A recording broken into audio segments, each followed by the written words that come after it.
नमस्कार मित्रांनो, पूजाज किचनमध्ये तुमचं सगळ्यांचं स्वागत आहे। आज आपण दुधी भोपळ्याचे पराठे करणार आहे।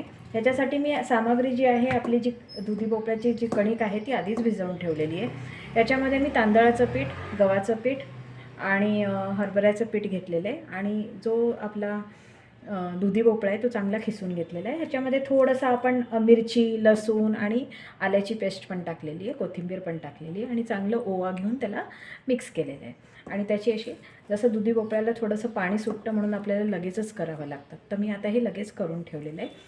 आता आपण हे अगदी दुधी भोपळा आपण म्हटलं तर अगदी रुचकर असतो खायला, डायजेशनसाठी एकदम जे म्हणतो आपण हेल्थ बेनिफिट पाहायला गेलं तर दुधी भोपळ्यामध्ये खूप जास्त आहे। 90% ऑफ पाणी असतं, हायड्रेशनसाठी चांगले, ब्लड शुगर लेवल कंट्रोल करण्यासाठी पण दुधी भोपळ्यासाठी आपल्या सेवनामध्ये नेहमी असायला पाहिजे। ह्याचे छोटे छोटे जरी आपण असे छोटे पराठे आणि लोणच्याबरोबर जर दिलं मुलांना तर रुचकरपणाने खातात, कारण जनरली काय होतं, मुलांना हे दुधी भोपळा असा हा आवडत नाही भाजी फॉर्मॅटमध्ये, तर हे असं केलं ना की दुधी भोपळा मुलं खातात। तर ह्याची आपण अशी एक छोटीशी अशी जाडसर असा परोठा करून घ्यायचा आहे।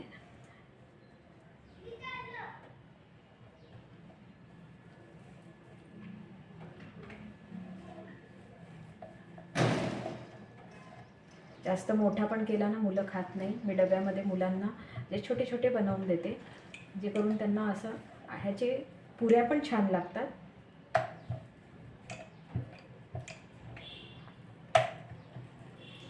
बऱ्याच वेळा भाजीपोळी खाऊन कंटाळा येतो मुलांना पण, तेव्हा हे असं पटकन असं डब्यामध्ये पण होतं। ह्याच्यापेक्षा मोठी पण तुम्ही करू शकतात, पण मी माझ्या घरी एवढे छोटे छोटेच करते। थोडंसं तेल टाकून घ्यायचं तव्यावरती, मी तवा आधीच ठेवलेला होता गरम करायला।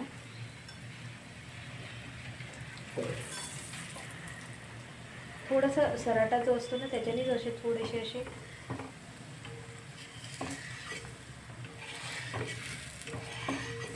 गरम गरमचे एवढे छान लागतात खायला। करून ठेवल्यापेक्षा गरम गरम वाढलेले जास्त छान लागतात।